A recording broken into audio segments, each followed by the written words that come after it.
अगर शराब खराब रहता मुखिया जी तब भारत की गवर्नमेंट अपना फौज को पीने के लिए इशू नहीं करता।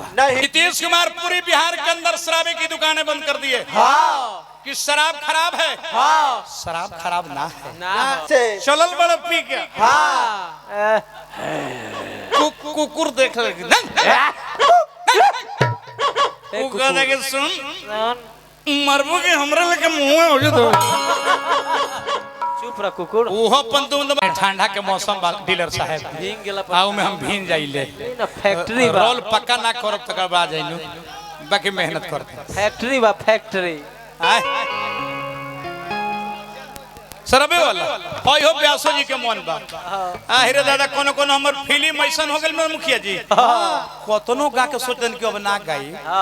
आज एगो गनिया फरेल हो देखावत रहने भाई जी भाई गावो ना व्यास हमके रे मध्य पुरान पुरान हम सोचने की कुछ नहीं अलग चीज गाई नया नया नया। बाकी हमारा भाई भाई प्रेम देवेले हमरा टीपू इब्राहिम मुखिया जी हकीकत बात कहत नहीं।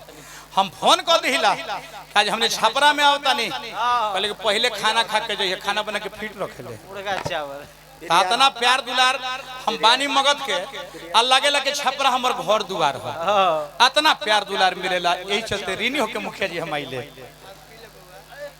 तो देखिए दुनिया का कोई चीज मुखिया जी खराब नहीं है कोई चीज ना। लोग कहते हैं कि शराब खराब है। ना डीलर साहब लोग कहते हैं कि शराब खराब है ना शराब खराब नहीं है ना। नीतीश कुमार पूरी बिहार के अंदर शराबे की दुकानें बंद कर दिए। कि शराब खराब है। शराब खराब ना है। शराब एक रतन है 14वां रतन समुद्र मथन से निकला मधुआ नाम से जाना जाता था। अगर शराब खराब रहता मुखिया जी तब भारत की गवर्नमेंट अपना फौज को पीने के लिए इशू नहीं करता। शराब खराब नहीं है तब तो शराब पियता नहीं रहूगा तब फायदा करी। याद रहे जौन जवान के अगर शराबे पिए लगी जिस दिन आपको बहुत नहीं बैठ जा जिस दिन आपको शराब पीने लगेगा उस दिन शराब ओवर हो जाएगा। ओवर होगा तो गोबर हो जाएगा। जिस दिन आपको अगर शराब पीने लगेगा ध्यान दीजिए आप पीजिए तो ठीक है अगर शराब आपको पीने लगेगा तो शराब बर्बाद कर देगा।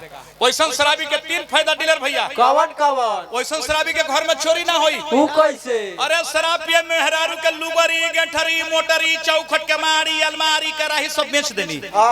तो चोर बुर्बक ना की माटी चुरावे। दूसरा फायदा कि कुकुर ना भूकी। कैसे? अंदर भैया बानी ना हो। दूसरा फायदा कि कुकुर ना भूकी। कैसे? चलल बड़ा पी के। कुकुर देख लगे सुन मरबू के हमरा लगे मुंह हो जातो। चुप रह कुकुर। ओहो पंतु